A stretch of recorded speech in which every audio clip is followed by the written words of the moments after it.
When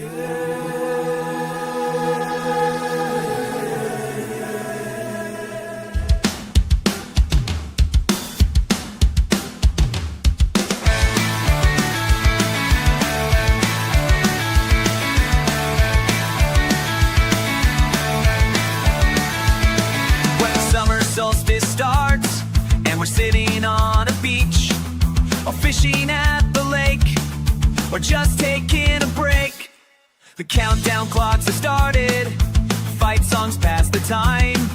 The days may run together, but you know that in our mind it's always Saturday. Take me back to Saturday. Saturday. Give me those 12 Saturdays. Spot the ball. March Madness is a blast, and we love baseball games. But nothing beats the feeling of having a killer slate of games. It's always Saturday. Take me back to Saturday. Saturday. Dreaming of all Saturdays. Spot the ball. Spot the ball. Oh, college football. Sat out your day.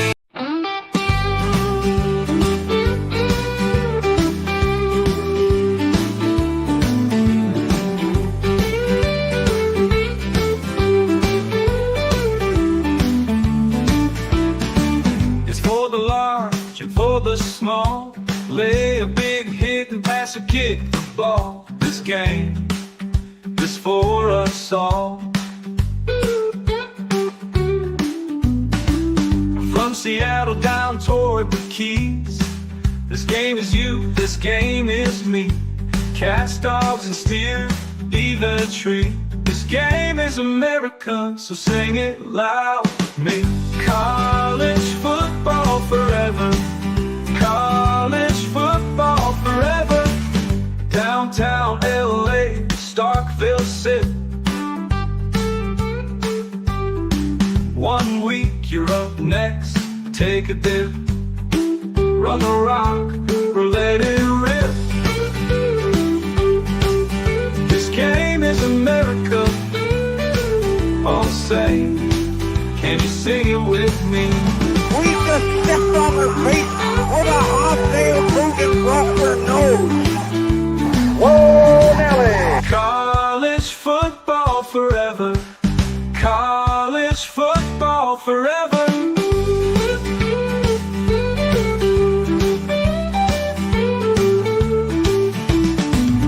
College football forever. College football forever.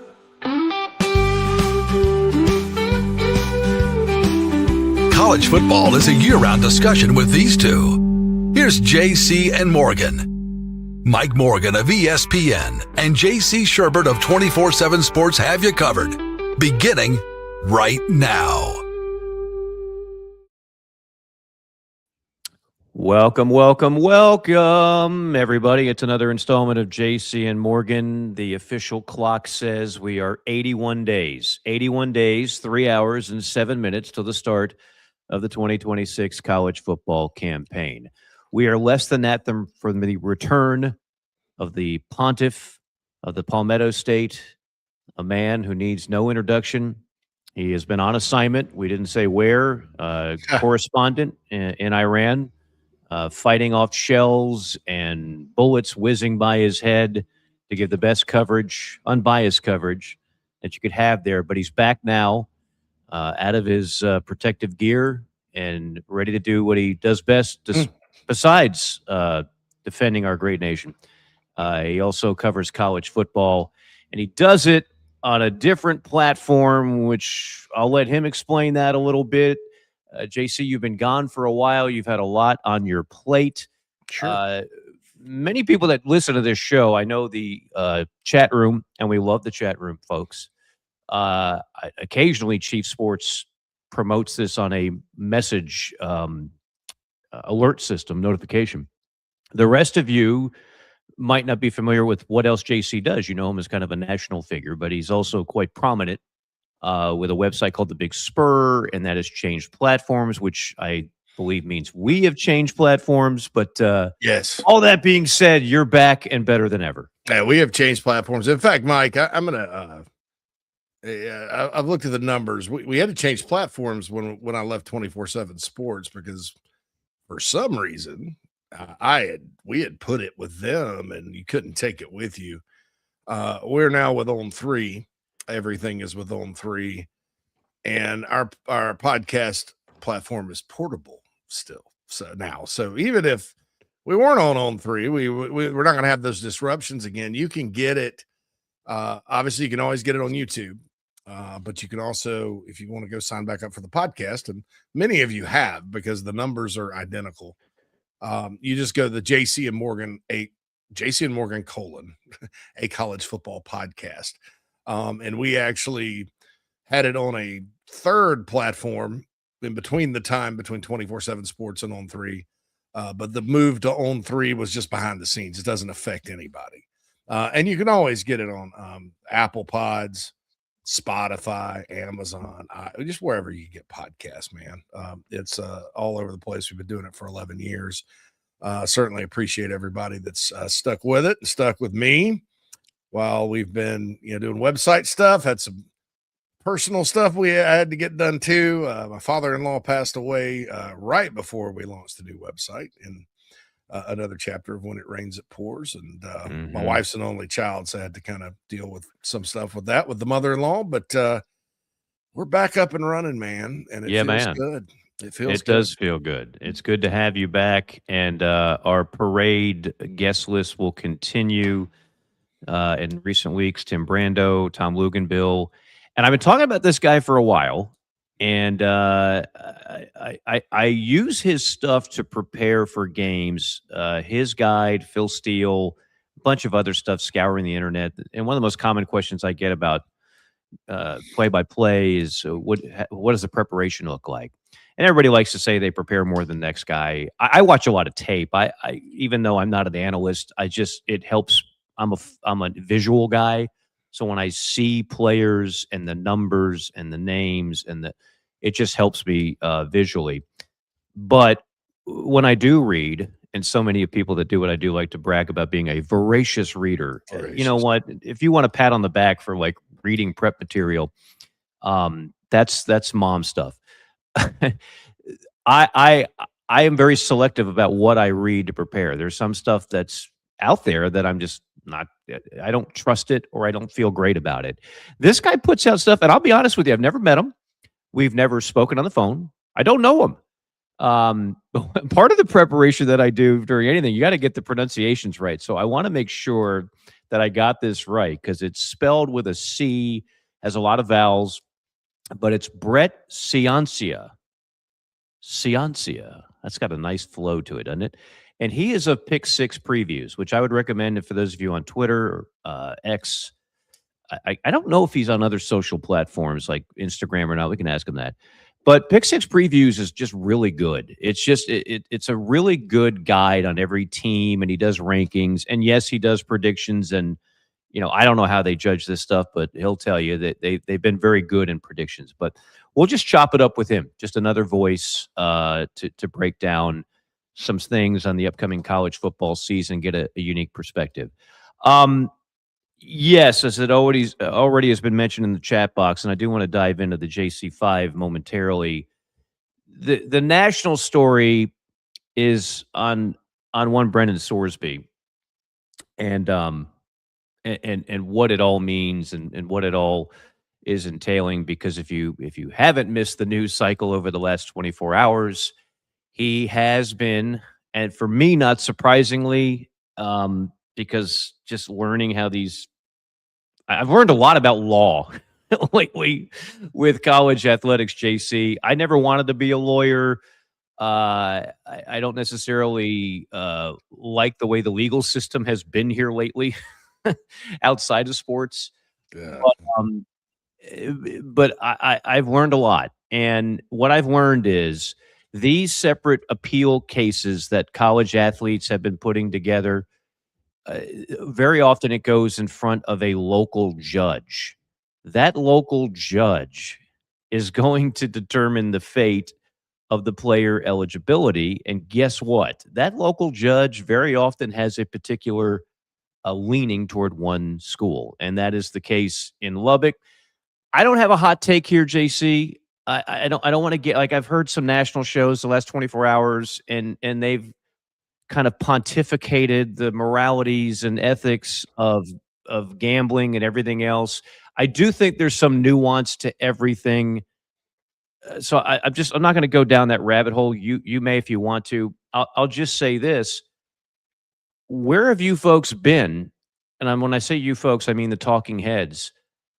On this show, we've talked about for I don't know how many years. The moment you started opening up NIL and kind of kicking the NCAA to the curb and it is the wild wild west. I keep going back to that term. It's you should not be surprised by anything like this going forward until we have some type of collective bargaining.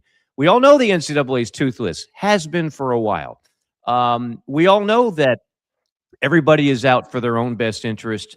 That's the way college athletics has been built for over a century. So this shouldn't have been shocking news, JC. Like they were going to find any gray area they could to have this kid play. And I know you're not a huge Sorsby guy. I'd be honest with you, I didn't watch a lot of Cincinnati football last year, so I don't have a strong take on him either way. But I know what people say, and I know the scout, like he certainly has ability. And the odds of Texas Tech being nationally relevant with him versus without are drastically different. So they were going to do everything they could to win this case, and they have. And so there it is. Your thoughts? Yeah, as far as Horsby goes, assuming he does play, he's not your type of quarterback, Michael. Well, I know he runs a lot, which I don't mind. He runs. No, you like runners. Yes, we know got to be Mike accurate. Morgan. Yeah. Oh, there you go. There you go, brother. Got to be accurate. I know you. I know yes, you do. But maybe, sometimes you have a year where you're not accurate, and there's a lot of reasons for that. And you come back and you're fine. I think again, the judge shopping thing in our country is ridiculous. It happens in politics too, as we all know. Playing college football is not a right. That's the stupidest thing I've ever heard, although some people think it is. The attorney that defended him should be embarrassed. He's an embarrassing figure anyway, because in his opinion, Title IX should apply to revenue share and NIL and all that. This is the same guy that wins all these cases, right? Nah, it's Kessler guy. Oh, this is a different guy. Wait a minute. Let me just look. I'm sorry. I'm sorry. I've got him confused. The Kessler was the Sorsby. He was the lead attorney in the House settlement. So I've got the wrong guy. I'm sorry. But one of these guys, I just know he's known as, if you're going to fight the NCAA for eligibility, you hire this guy and he wins. Like he's Better Call Saul. He's like 99% success rate. I can't remember if this is the guy or not. Yeah. And I don't, he is, because he won the House settlement, or got the House settlement done. Okay. There's another Title IX zealot guy out on the West Coast that was threatening to sue everybody, but that's not Jeffrey Kessler. I got the names confused. Anyway, I digress. Look, at some point it's still sports, right? You can't gamble on sports, and you can't gamble on your own team. That applies to adults and kids alike. And what kills me about it is, we're sitting there talking about, the Jeffrey Kesslers of the world, and the people who stand to make millions of dollars and torpedo the sport even more, and have lockouts and things and strikes and things like that. Like it's, like they're the Teamsters. They stand to make millions of dollars if they head up the player union, right? And then they're pushing for all this. And I guarantee you, all these people on X, the minute that happens with collective bargaining, they're going to be out there. Everybody's got a motivation. All right. So what is it? My philosophy has always been pay them handsomely, but don't pay them stupidly. And everybody's paying them stupidly now. Okay, well, that's fine. To whom much is given, much is expected. That's the way the world is. That's the way reality is, not social media, not, whatever your brand is, not some courtroom in Texas or Mississippi or Tennessee or, Massachusetts or California. There's a reality, and then there's a reality that an alternate reality that some of these folks in our society seem to live in. All right, so you can pay him $4 to $6 million. But then all of a sudden, oh, he's just a college kid. Okay. Look, dude, if you're in college and you break a law or let's say you cheat on an exam, it doesn't matter how much NIL money you're getting paid. You're getting kicked out of school and you're not going to be able to play football. And good luck suing a university for that if they've got you, because you're not going to win. There's just basic rules that are common sense. And that's another problem. There's no common sense in any of this. And, the fact that Texas Tech, and the president and the AD acted like this guy was a victim. I mean, think about what's all's happened with this kid. So he bolts on Cincinnati. I see you. They're suing him for $1 million. There are investigations in Ohio into gambling and things like that are not criminal. I mean, I don't know if they're criminal investigations. It's not a big deal. He admitted to gambling over $90,000 and admitted to betting on his own team.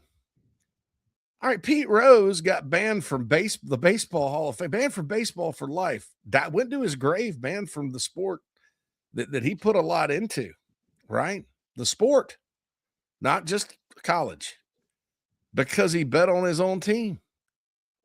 There's just in every sports league, be it pro, college, wherever, has rules against this. And you should not be able to go to court and get it overturned. And I think that, with the way the NCAA does lose court cases, and they really don't lose all that. They win most of them. A lot of eligibility ones and stuff they've won. But these high profile ones, this is shocking. So in my opinion, as I've said all along, it is up to the schools to police this stuff. And Texas Tech and Cody Campbell and everybody else involved, I mean, it's like, man, you're supposed to be a reformer, and then, but when it affects your team, it's like, well, this is just a part of come on, man. What credibility do you have at that point? Just shut up and pay Texas Tech players. Stop trying to rig the system for your school. Okay? That's my message there. You've lost all credibility now. I don't care if President Trump likes you. It's ridiculous. That guy should not be involved in anything. He's clearly a Texas Tech booster parading as a reformer, which is dangerous. And I'm not saying any of the other reformers don't have their own biases. They all do. Everybody's in it for themselves. But there are certain things in sports that you just don't do because it affects the integrity of the game. I had a big problem with the NCAA not punishing Michigan for the Connor Stallions thing, because that wasn't illegal phone calls, which they killed Harbaugh for. Illegal phone calls and contact during COVID, right? That was the whole big thing there. They killed him for that. Connor Stallions was illegally scouting. That gives you an advantage on game day. Nothing. Right? Yeah, the things that affect the integrity of the game, you have to have universal enforcement. And then you come out and paint this guy as a victim, as your institution does, and everybody in the country knows you're spending money out the yang. I'm Josh Brooks, the AD at Georgia. I don't know what they do in a playoff situation. Don't schedule them. Somebody said the softball coaches in the SEC soft. You didn't schedule them. So yeah, I mean, there's talk about Big 12 teams boycotting. I honestly, I think that's ridiculous. You're gonna take a loss and derail your season off of this principle.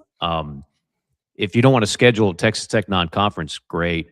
Let me just push back on one thing on Cody Campbell. I'm not going to sit here and shill for Cody Campbell. I know him vaguely. I met him last year doing the Tech BYU game. We were going to have him on the show last season.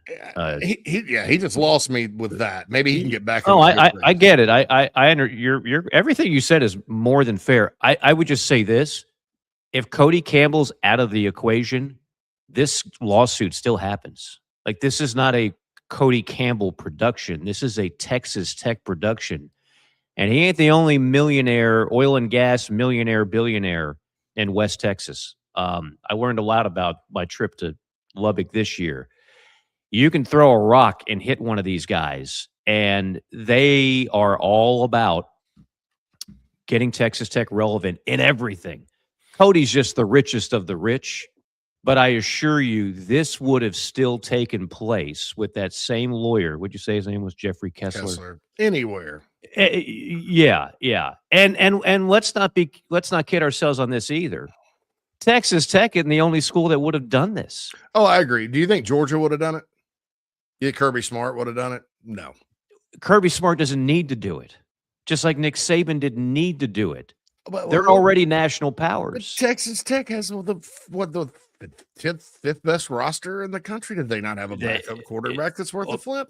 Apparently, they don't think so. I mean, even last year, the Morton kid, as good as Texas Tech was last year, and they did make a playoff, and they didn't have a good quarterback. I mean, I sat there and watched that kid for 4 quarters, and then you saw in the playoff game, he was overmatched. I mean, he just wasn't. That was their Achilles heel. They didn't have a good quarterback. So if you're going to make the next level, this clearly is the kid they think is way ahead of number 2, or you don't go through all this trouble and backlash to get him eligible. So to answer your question, no, I don't think Kirby would do it. I don't think Nick Saban would have done it if he was still the coach at Alabama.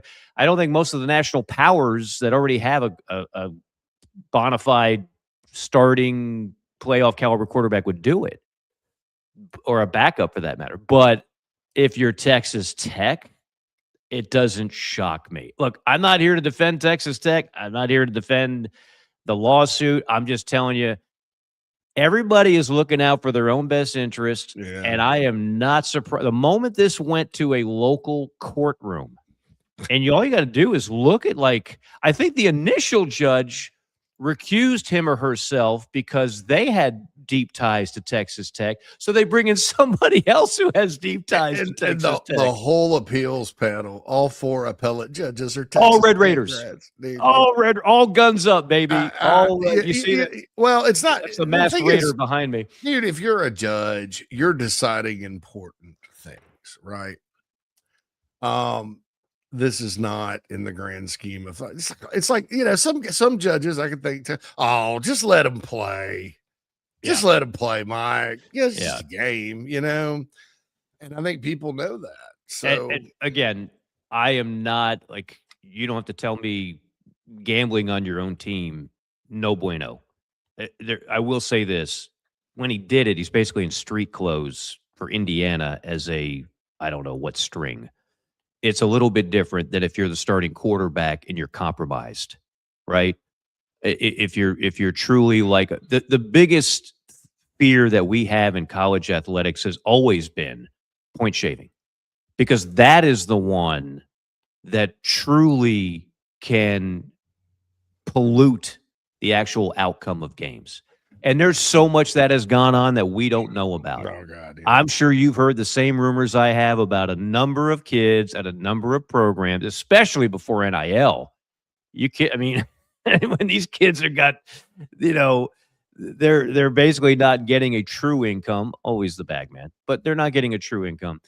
And all of a sudden somebody gets their hooks in you, you're compromised, and you're out there. If you're a basketball player, who cares if we win? But I hate to do a Blue Chips quote here, but we still won the damn game. Who cares if we covered the spread? Same thing in football. And if you're the starting quarterback, you can really affect the outcome of a game. Again, doesn't excuse it, but he was a blip on the radar at Indiana at that point. I don't think he ever got in the game, did he? So bottom line, what's that? He played some, but you just Yeah, I get it. It's And the it's well, it's bad. It's bad, well, and it's you're another indicator of we have a problem in a rudderless ship of college athletics. But yeah, that's the point. and you're right, Mike. It's you know, it's one of those things where you can't trace point shaving. What you confront a guy. Well, why did you not take a knee and Right. or why did you Very hard to prove. why'd you throw that pick six late? That's not like you. Well, sorry, coach. I was just, why'd you miss that jumper? Yeah. Well, sorry, coach. It's just that's why they have rules against gambling on your own, Right. especially on your own team. Yeah. Just don't It's do your own team. I mean, man, no. there's so many games every night. You want some action? It's legal now in most states. Just go do the Yeah. action elsewhere, dude. I mean, you probably are pretty good at it. Go get I'm glad you mentioned that. I'm glad you Yeah. mentioned that. One other thing I'm hearing being preached, not by the people that have sponsorships. I mean, you and I would not turn down a deal from FanDuel right about now. The whole notion of, well, you can't blame these kids. I mean, there's gambling commercials all over the games. You see DraftKings all over. You see point spreads on the ticker. Point spreads have been on the ticker for, I don't know, 30 years. It used to be illegal. Even the NFL was not allowed to talk about point spreads back in like the Jimmy the Greek days. He couldn't say the Cowboys will cover the 3.5, Brent. He had to say, I think the Cowboys will win by a touchdown. That was his way of saying they'll cover. X-Man saying, I disagree, Mike. Doesn't matter if you're first or fifth string. I understand. I'm not saying it's okay. Yes, you're still compromised. I'm just saying I would want to know if this kid actually played, because then I'd have to look at the games themselves and see if they're on the level. You see what I'm saying? And then we have a bigger issue at that point. Everybody knows this is bad. Everybody knows this is illegal. Everybody knows it can't be tolerated, so on and so forth. I'm just saying I'm not surprised it went down the way that it did. And if you're thinking it's going to be overturned on appeal, the appeal process could last 9 to 12 months. I don't think anything happens. I think this kid takes a 2-game suspension against whatever cupcake in week 1, then Oregon State in week 2, and then it's guns up and ready to take on a 9-game Big 12 slate and try to get back to a playoff, which I don't think they're going to be as good as last year. As the strength of that team was really their defense, and they lost a lot, including David Bailey from it. Anyway, we had to touch on that. There's a lot of other things we want to get to, including the JC fight. We backed up a little bit. Brent Ciancia said he could go 9:30. So are you up for a 5, JC? Yes, I have to hurry though. I've got a cascading waterfall of breaking news on the other side. Oh my goodness, going to happen, but it's okay. All right, okay. We're still in the cockpit or the All right. The co-pilot's chair. Here. Fire up the 5, please. It's time for the top topics in the sport. We bring the JC 5. Number 1. All right, so there was more controversy with this Saving College Sports Act, and I want to focus very narrowly, Mike, on one part of it because you're in the world. As Bill King always says to me when we talk NIL and recruiting, he's like, "You're in this world, JC. Mike, you're in this world.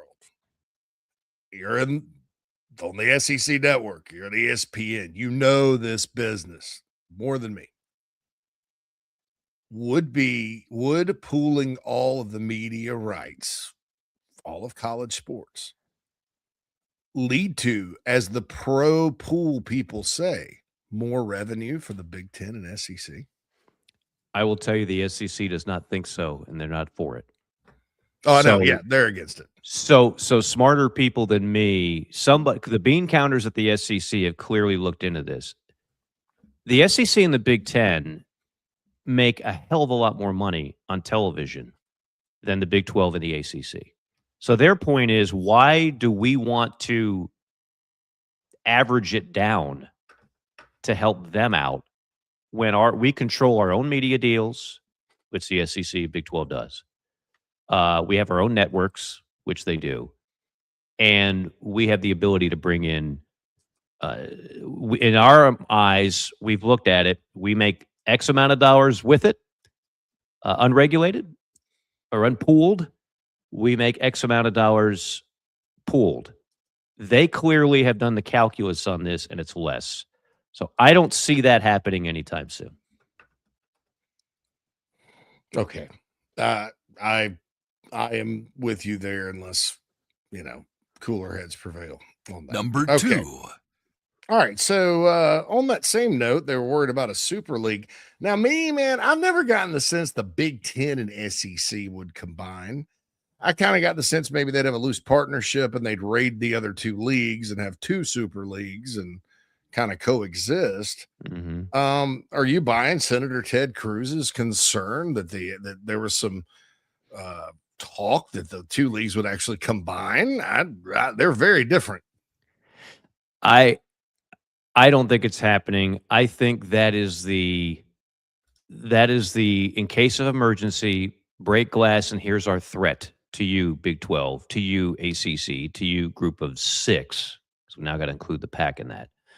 I don't think they want to do that. They're not like buddies. Sankey and Petiti are not going to neon bowling night at the local alley and celebrating who gets the first turkey.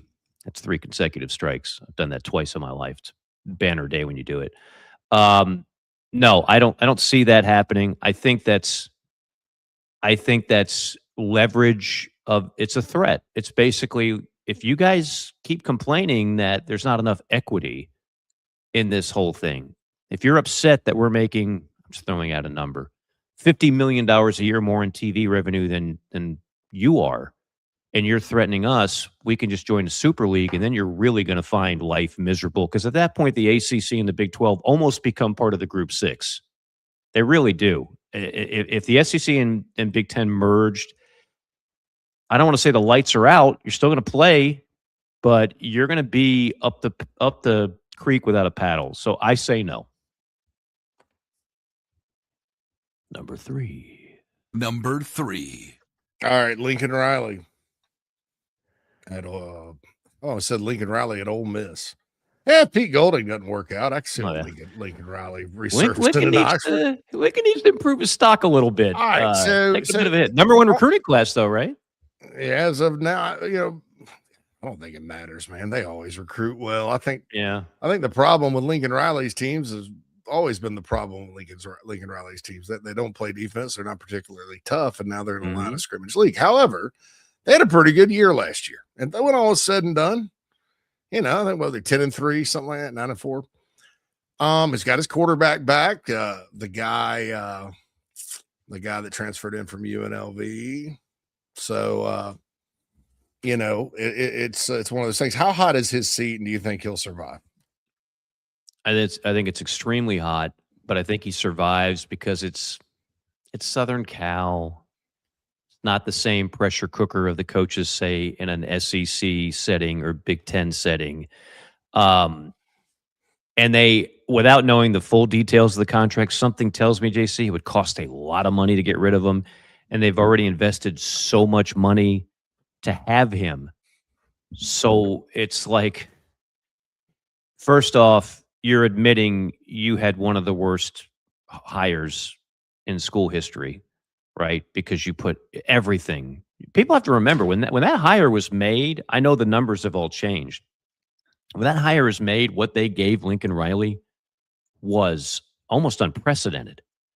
And so I just don't see them making a move. I don't if we're doing a hot seat list, which I'm sure will come up between now and week 0, he's not in my top 5, but he'd probably be in the top 10. And I do think here's what I think more importantly than hot seat. I think people are ultimately going to judge Lincoln Riley on this year, whether or not this has been any kind of success and whether or not you're trending in the right direction. If this doesn't go, like we're still in a 12-team playoff era, if they don't sniff it, I think people are going to look at it and go, yeah, he ain't Pete Carroll. This is not what we signed up for. We signed up for Pete Carroll. We paid for Pete Carroll results. We paid for 3 national championships in 4 years and Heisman Trophy winners and an electric offense complemented by a Palomalu type defense and beasts off the edge and hard-hitting linebackers. You haven't had much of that so far in LA. Number 4. 4. And Bobby Petrino is the offensive coordinator at North Carolina. We had a North Carolina fan invade our chat box on the other show the other day. And I started looking up. I forgot about that. I haven't been high on Belichick. I'm not high on his general manager in general. But, dude, would you agree that Bobby Petrino still has it and can manufacture some offense? Don't you think? Yeah, look, he still you don't lose that skill of play calling, not the kind that he has. It's not like he's running the triple option and that's just an antiquated scheme that doesn't work anymore. He can still dissect, like even with Arkansas, as bad as they were, there were games where they had a ton of points. They just couldn't defend you and me playing a game of catch. They were awful. And they didn't have great wide receivers. And Talon Green never got better. But if you give him the right personnel, yeah, I think Petrino can still dial up good plays. I just don't know. I haven't looked at the Tar Heel too deep here lately. I don't know if there's enough there. It's going to be an improvement over what it's been, yes. But I don't know if that all of a sudden saves what last year was an unmitigated disaster with Bill Belichick. Good question. These are all great questions, by the way. Let me just say that. I know, and this is the most distracted I've ever been. I mean, all right, quick number 5, and then we'll break. Yeah, then we'll break. If I have to, I'll go Brett solo. Yeah, bro. You may need to. And I knew this was going to happen. Is this a baseball coaching story? Yes, it is. And all right, Gators and ground and pound. So I like Jaden Ball. I'm a little concerned about their quarterback situation, although I think Philo could be pretty good running the system. Yep. I don't know. The offensive line shaky, but they returned 69% of their defensive production. Could we see a return to the Galen Hall days in Florida, where the Gators are winning games 13-3? And being put on probation? Is that where you were going? Because that was the Galen Hall era. Steve Spurrier should have a 7th SEC title for 1990. Yeah. That was all his players that did nothing wrong, but Galen Hall got him on probation. Anyway, I would just say this here's what I've noticed. I've been in Kentucky. I've been in Alabama since the hire there. I haven't been in Baton Rouge. No, I was in Baton Rouge. I take that back. I've been in all these cities or areas where the 4 SEC coaching changes took place. Everybody knows Lane is right now can walk on water up until he loses his first game, and then they'll want to plunk him after the second loss. But you go to Kentucky, oh man, we love Will Stein. You go to Florida, oh yeah, John Summerall, this guy, this is the difference. But he ain't like Billy Napier. You go to Auburn, oh yeah, Golish. Like we knew all along Hugh Freeze was a bad hire, but this guy. You can always just do that when you make a new hire. The last guy's a bum. The last guy's an idiot. Same thing with all these offensive coordinator hires in the SEC. It was all the other guys' fault. Now we're going to be so much better. I'm not convinced of any of that. I don't know. Will Florida be better? They better be. I mean, goodness gracious. They were a colossal disappointment last year. I do think their roster, forget about Summerall and the speeches and the recruiting. I think their roster is better this year, and it can't be more disappointing at quarterback, no matter who it is. I think it'll be Philo than DJ Lagway was last year. So, yes, I think there's improvement there. Do I think Florida is a playoff contender, an SEC championship contender? No, I don't. All right. JC is going to tell everybody who a certain school is going to be hiring for a baseball coach here within minutes. Yes. All right. So, yeah. Good to be with you, Mike. I've enjoyed it. Tell Brett I'm a big fan of his, and I was looking forward to talking to him, but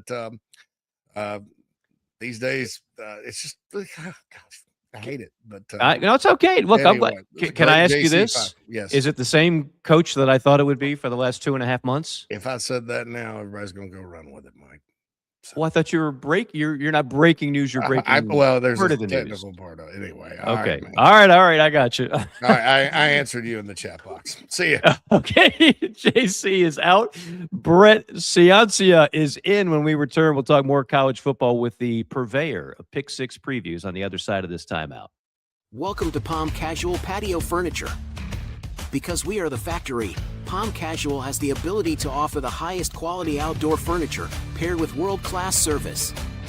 Since 1979, our factory showrooms have done our best to make the buying process as easy as possible for our customers.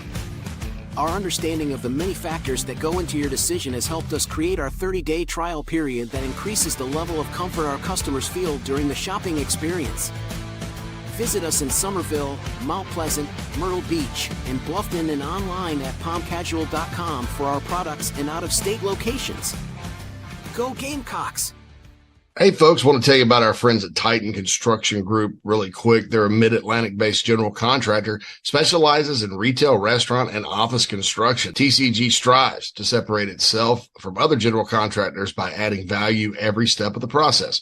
From project budgeting to estimation, value engineering to construction, they focus on those relationships and not the transaction. Titan builds partnerships one project at a time. Among their clients are Starbucks, Crumble Cookie, Blake Pizza, Home Goods, 15 plus years experience, based in Midlothian, Virginia, and contracted in Virginia, West Virginia, North Carolina, and South Carolina. So get on their website, TitanCGinc.com. That's TitanCGinc.com. Get in touch with Brad if you're in need of a general contractor that focuses on going above and beyond for their clients. That's Titan Construction Group, a proud sponsor of the JC and Morgan podcast.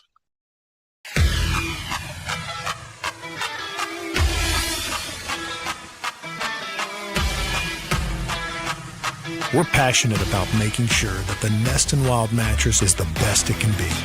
Made well and made right here in Tupelo, Mississippi. So how can we do all that? Work. Hard work. And that means something. The Nest and Wild mattress is a movement.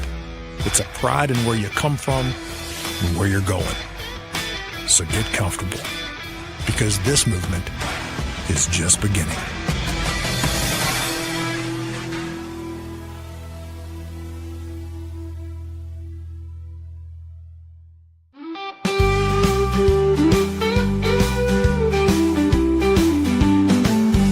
This is JC and Morgan on the Chief Sports Network. College football forever.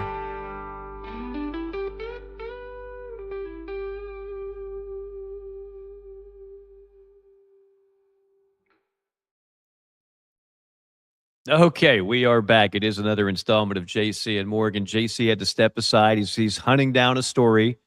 A number of people in our audience will know what that story is all about, and I can just tell you it's the same person I thought it's been for 2.5 months. But that's a whole other story. We'll get into that. We're here about college football right now and today. And as I mentioned this at the top, Brett, you and I have never met, and but I use your guide in preparing for announcing college football games, and I think it's as good as anything out there. I read yours and I read Phil Steele, and no knock on the other ones because there are several.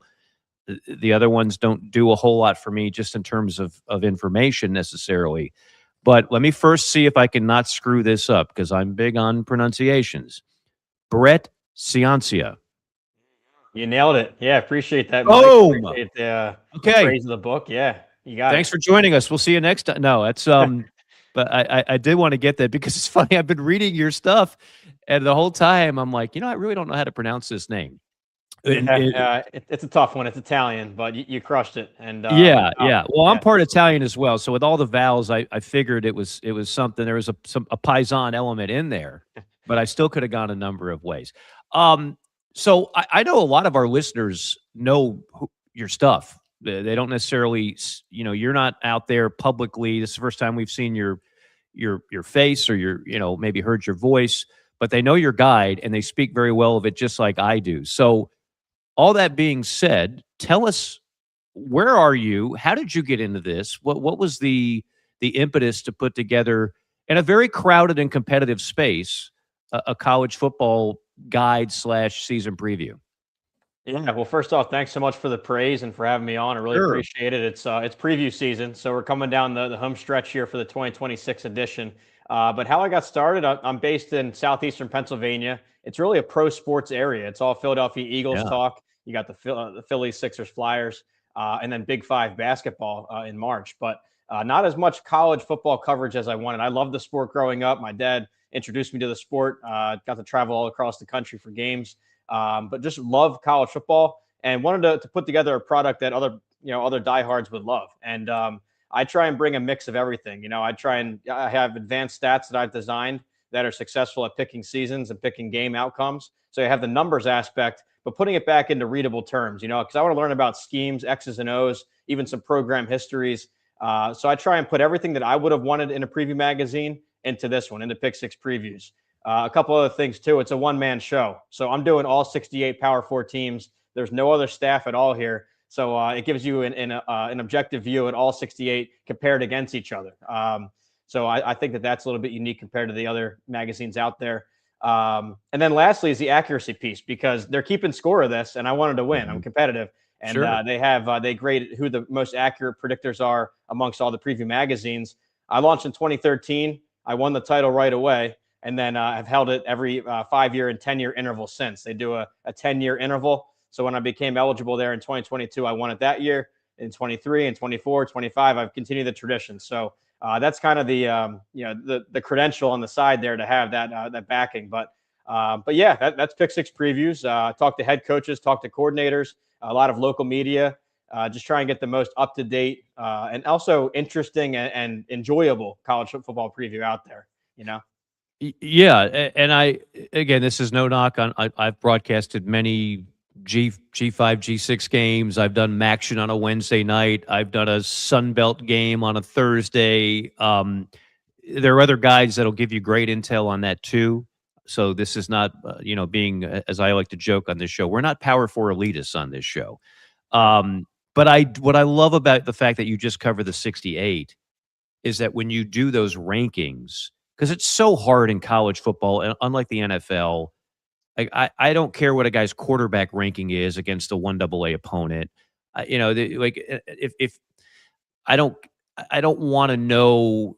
Oh yeah, he's number 2 nationally in this, but the cat at Eastern Michigan is number 1. Well, clearly those are 2 different levels of football. So you just kind of keep it within that one pool of the 68, which I think gives people a more accurate ranking of the things that you rank. And you rank a lot of stuff. And I'm guessing as you're predicting and forecasting things, are you a big analytical guy? You mentioned you talk to coaches.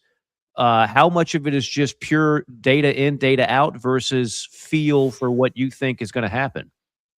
Well, I'd say it's really a holistic approach here. I know that's maybe a cop-out answer, but it's really everything. I think you have to be elite at everything to be able to forecast a season and a game. The analytics is a key piece, and what that's years and years of developing formulas. What I find are the most important variables in predicting a game, and then also what I like to do is I adjust for opponent strength, because you mentioned it there, talking about MAC and Sun Belt. Putting up 500 yards against a Sun Belt team is a lot different than doing it against Georgia's defense. So Right. I like to adjust for opponent strength. I like to look at it on a per play basis to adjust for different tempo styles that you find. You got Ole Miss going, or I guess Lane Kiffin going 80 snaps a game. You got Iowa going 50 snaps a game. So I love the per play and the opponent adjusted. But again, those are just numbers, and we know football is a person business. It's X's and O's, it's schemes, it's personnel. So what I do is in the offseason, this is why it takes 6 months, 7 months to produce the preview magazine. I go every single position group by position group on every team, look at who's in, who's out from last year, the transfers, where they came from, why they left, why they came, what were their ratings in high school, what were their ratings as a transfer. It takes months and months to do this. Lastly, talking to head coaches and coordinators too, to put it in the context of, hey, who's standing out in spring? What are you trying to achieve with this new scheme? So it's really holistic. I try and put it all together into a readable, interesting, palatable preview, and I think I've accomplished that. And to your point about Power Four, you're getting twice as much data now, twice the page count, twice the word count on each Power Four team. I don't actually have space for the G5 right now, which is a one-man show. So Right. with that, down on Power Four, and you're getting the most detailed you can find. I'm also a big yards per play guy, by the way. We were talking about that on another show the other day about you can feast on G5 one AA schools and kind of tilt the scale on numbers. You can, depending on what kind of offense you run, your defense could be on the field more, but yards per play is a pretty good. If you're going to pick like one number, that's right up there for me. So I like the fact that you do that. I like the fact that, as you mentioned, there's more data on each team than your average guide. All right. So with all that being said, let's get down to the nitty gritty. You mentioned like it's not a race to be first. You want to have the most accuracy and the best information. So your guide is not available yet. You're talking July, right? Early to mid July. Yeah. We're aiming for a July 4th release, like usual, right around early July. And that puts me in one of the later, if not the latest, magazine out there. Part of that was because of the installation of the transfer portal. I mean, that really delayed the process for me. It used to be very formulaic. You look at the high school recruiting rankings, you look at who went pro early or who's coming back to college, and that was your roster. Now you're talking almost an entire new class every single year of guys in and out from the transfer portal. So I try and wait as long as possible. I try and get spring reports, even some summer notes coming in. So yeah, looking like a July release. You can go pre-order. You can look at samples on pick6previews.com. I always put a lot of samples so you can see what we're talking about here, see the layout, the page layout, the categories of stats you're going to get. So that's all on there. You can see the Ohio State preview from last year. But yeah, July release. And then it becomes radio and podcast season. So I hope to come back on once we're published so I can really talk all the predictions, rankings, and do a little debating with you guys on how it all shook out. But yeah, it's an all-out sprint to the finish line right now. I've got about 10 more teams to preview and write, and then it's editing, designing, all that good stuff. So we're coming down the stretch here. Yeah, I'll have my copy in hand then, and I'll be able to kind of grill you on some questions a little bit more in depth. But let's take kind of a treetop view. I know the last time we corresponded, you weren't done with the SEC yet, but I'm just curious, based on what you have been able to compile. Everybody and their grandmother is picking Texas and Georgia on the top and at the top in no particular order. Do you differ from that at all? Well, they're certainly good candidates. I mean, you look at the high school recruiting, profile of both these teams. Georgia, I mean, you look at the four classes of players that are going to be on the field this year, going back from 2023 till the current class. Number one, number two, number one again, and then a number 6 this year. Add in 7 more 4-star transfers this year. It's just a conveyor belt of 5-star talent down there. It's unbelievable when you look position by position. I mean, the linebackers, I think there's 4 or 5 stars in the linebacker room. And it's quite the contrast when you go from like a Wake Forest or a Boston College to then a Georgia. And it's like, oh, here are all the 5 stars. They're all in Athens. So really a ton of talent there. They got Gunnar Stockton back. I thought they did a good job retaining as well. They didn't lose a single starter to the portal. So all those 4-star, 5-star guys are all back in Athens this year. Definitely a candidate for the playoff. You should, pencil them in every year almost at this point. Texas, I haven't previewed yet, so I don't want to give any bad intel there. I know they have Arch Manning back. I know they signed arguably the best transfer class again. Just talent at every position. They're due for a bounce back. A team that I'm fading a little bit from last year that was a playoff team I think might be out this time around is Texas A&M. His special season last year, I like Mike Elko a lot. He's a great head coach. But you just look at the personnel that they lost on both lines of scrimmages. I think it's 8 starters gone from the O-line and the D-line combined. These are NFL guys. These are high picks. All SEC caliber guys gone. So a complete rebuild of the trenches is not a good formula here for 2026. So it's a little bit there. I think the most exciting storyline is LSU with Lane Kiffin. Just not so much the off the field drama, although that will be nice and spicy come September in Oxford, Mississippi on September 18th. But just the amount of talent that he brought into LSU this year, 11 starters off other Power 4 rosters. Unbelievable, unprecedented. So, and that's on top of a strong recruiting profile at LSU. So, those are some storylines there. It's a really deep conference. Of course, you guys know that being based in the South. That's no shocker, but a lot of contenders for the playoff. How about an Ole Miss squad that lost Lane Kiffin to LSU, but managed to win their court case with Trinidad Chambliss coming back. They have a terrific running back in Lacey. They always seem to have good wide receivers. Defensively, it's kind of been hit or miss over the years in Oxford, but where do you have Ole Miss? Again, not necessarily a specific ranking. I know you haven't finished, but how do you forecast Ole Miss this year? Yeah, certainly. I think I learned a lot about Ole Miss in the playoff after the Kiffin drama. They really bonded as a team. Pete Golding really assumed the head coach role well, rattled off a couple playoff wins. I was really impressed with them. You bring back a lot of that roster. Everyone thought that Kiffin was going to raid them and take, 5, 10, 15 key players from the team. I count just 3 starters. Maybe if you count Winston and the receiver, maybe make it 4. But most of that Ole Miss team is back. Trinidad Chambliss returning is a total game changer. That instantly makes him a playoff contender right again. The way he makes all these highlight reel plays. He's also, now think of this, he didn't even have a spring ball last year in the SEC. He was coming from D2. Now he gets a whole extra year as the full-time starter there. I think he's going to be a Heisman favorite. And Pete Golding, another strong defense. They're a little bit older on that side of the ball this year. A lot of starters back. So yeah, I think you keep them right there in that top 10 mix. Certainly a playoff contender. I definitely have them above Texas A&M if you're looking at last year's playoff contenders. But yeah, they're back and they're reloaded. How about some candidates for most improved? You've got teams with new head coaches like an Auburn with Golish. You have teams with a new OC like a South Carolina with Briles and a 3-year starter at quarterback that going into last year was a Heisman Trophy candidate. A down year, but certainly they believe with the changes that were made, there could be a major improvement there. Florida's another team, new head coach, that there's excitement there. When you take a look at some teams that might be the biggest risers in 2026 in this league, any candidates that jump out?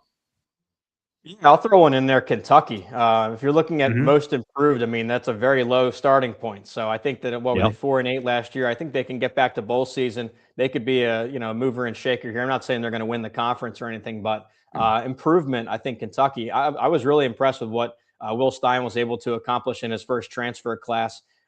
Brought in levels of talent that we haven't seen under Mark Stoops. Now Stoops was really good at going into the Midwest, into his roots in Ohio, Michigan. And bringing 3-star guys in and developing them, a big culture guy, powerful offensive lines after 4 or 5 years of development. But that model has been shaken up now. Now it's transfers, it's instant change. And I think Will Stein brings that. It's an exciting offensive scheme he's got. A lot of nice pieces to play with there. Kenny Minchie coming down from Notre Dame, who barely lost to C.J. Carr last fall in the fall camp battle. So I think Kentucky, they're poised for a bowl bounce back. But yeah, a lot of coaching changes over here. I mean, we talked Kiffin already at LSU. Auburn, Arkansas, Florida, a lot of movers here. I'll go with Kentucky. I don't think anyone's really covering them, but look for improvement there. Yeah, I think you bring up the best point with Kentucky. Minchie damn near beat Carr out, and a lot of people think Carr's a Heisman Trophy candidate this year in South Bend. This is going to segue nicely, I hope, into Big Ten. The Big Ten has won the last 3 national championships with 3 different teams. The SEC hasn't been in the title game for the last 3 years, which nobody could have imagined 4 years ago ever happening. When you start crunching all your numbers and data, is there anything that jumps off the page saying this has been synonymous with the turnaround? I don't think anybody argues the Big Ten's deeper top to bottom, but clearly they have had the best team 3 years running. And I would make an argument that, the top 3 or 4 has been very brag-worthy in the Big Ten Conference. So you could pound your chest and say you're the deepest league, and that's great. But at the end of the day, what people are going to remember is what league brought home the trophy, and that has been the Big Ten. So what has been the biggest source for the ascension of that conference as right now the champion? I think it's interesting. You look at those 3 examples because, national titles are won by specific programs, not the overall conference. So you look at these 3 examples, very different paths to the title. I think you look at Michigan in 23, that was a very veteran team. They were all coming back. They could have gone pro. A lot of those linemen came back. It was the best offensive line in the country, a power run game, grind you down defense, and they won it. The next year with Ohio State, this was just a superpower team. This is what I called the NFL's 33rd team. It was 5 stars everywhere, first-round picks everywhere, and they caught lightning in a bottle there in January, made a playoff run. And then with Indiana, I mean, this was unprecedented. We never seen anything like this, what Kurt Cignetti pulled off. A lot of James Madison transfers came with them. It was under-recruited guys, gems that he had found and coached up, great coordinators, and then they found a Heisman winner out of Cal with Fernando Mendoza. So just 3 completely different paths. It'd be easy if they were all just the ace recruiters. And if it was all just the Georgia, Bama, Ohio State 5-star rosters, then you could predict that better. But these are three different stories. But I agree with you. I think that those national title tier, the Big Ten can now punch with the SEC at the top. But if you go down to the bottom tier, I think that's where the SEC still remains the deepest. You got some really struggling teams in the Big Ten. You got Purdue, you got Rutgers. Where has Nebraska been? So the SEC, I think, is deeper once you get past that middle tier into the bottom tier. I'll tell you what, though, I think you have a fourth Big Ten team about to win a national title, and I'm not going to pull the trigger on it yet, but I'm really considering going with Oregon to win the national title. I thought you might say that. Yeah. I actually put in last year's book. If you look at the Oregon page in 2025, I said Oregon's my pick for the national title in 26 next year, and here we are. It's next year, and they're ahead of schedule. I think they're a serious contender for the national title. Well, having Dante Moore come back, I mean, that again, pre-NIL, that just would not have happened. He was a guaranteed top 10 pick. You don't turn down that kind of money to play an extra year. I don't care how much you love Eugene. But he's going to get paid, going to make a lot of money. He's going to get better. And then who knows? It could be down between him, Arch Manning. It's going to be an uber deep quarterback draft, unlike this past one, which you were just struggling to find a second guy worthy of a pick. It wound up being Ty Simpson. So I don't think you're out of left field with that. I think Oregon certainly has that kind of potential this year. If only they could just find some money from somebody, then I think they'll really be in great shape. It is kind of similar question. Somebody from the Big Ten, because we're used to the same old names in that league. It hasn't exactly been a whole lot of variety, with the notable exception of Indiana, of course. But now we're talking about Indiana as almost like they're a blue blood. Like we expect them to be great every year, as long as they keep hitting on portal quarterbacks and developing players the way Cignetti does. But what about a team that maybe people are not talking about as much in the Big Ten, that hasn't had that recent championship pedigree, that could be a big player? Well, it's two names that you don't usually consider with the Big Ten because they came from out west in that expansion package. But USC and Washington are teams I'm really looking at as sleepers. I was high on both of them last year, and they impressed. First with USC, the key with Lincoln Riley was, can he survive and can he win enough in 2025 to then get to coach this elite recruiting class that he signed in 2025? Because hot seat was turned up, but he did enough. He won 9 games. Now he's got this number 1 recruiting class coming in. Just 5 stars boosting at every position group. So Jaden Mayava back at quarterback. It's going to be a top 5 offense with Riley calling it. And I think they did enough on defense to be a serious playoff contender. So if there's ever been a playoff or bust season for USC, I think this is the shot at it.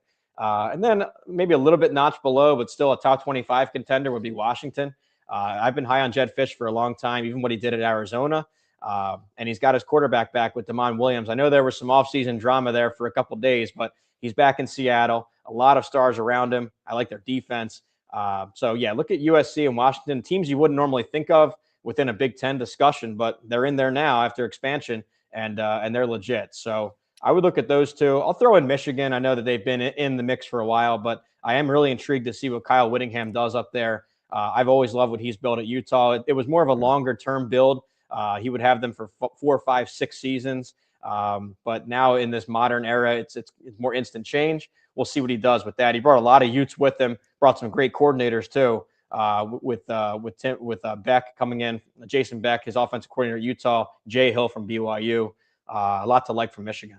If ever there was a fit to kind of get back to where Harbaugh disciplined, the blocking and tackling, like that's Whittingham. If you watched Utah and you watched how he would just win conference titles with lesser talent in whatever league he was in, that makes sense. And you replace a guy who I guess was working on a career as like the understudy of P. Diddy. So I think that Ann Arbor will be in much better shape. Wrapping things up with Brett Ciancia of Pick 6 Previews. Again, his first trip here to the program. We're brought to you in part by Advocare. Again, advocare.com. Promo code Mike Morgan will get you 20% off all the great items there, from Spark to Rehydrate. If you have trouble sleeping, if you have things you need for a workout, post-workout, it's all one-stop shop delivered to your door. No meatheads at the local GNC. Just go to advocare.com. Again, promo code Mike Morgan will save you 20% off your entire order. Okay, we got to at least touch on real quick before we wrap up ACC, Big 12, just some overall thoughts on those two leagues heading into the year. I think in the ACC, I think that the crown has been passed from Clemson to Miami. I really think it's the Clemson dynasty has ended.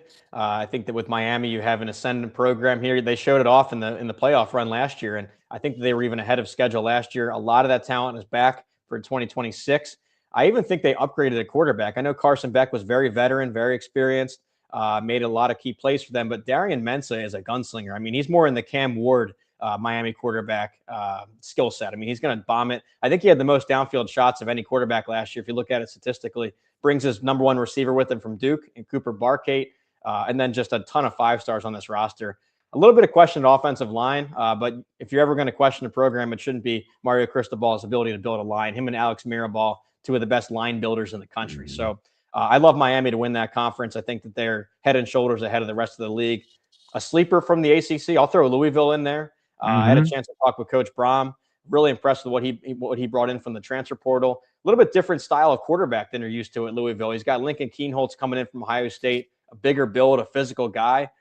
Usually has the pocket passers in a Brom offense. So he's excited to get some new wrinkles into his offensive scheme this time around with a big bulldozer at quarterback. So also SMU. I can't forget SMU. I think with Kevin Jennings, highlight reel in a bottle, I think he gives them a shot any given Saturday.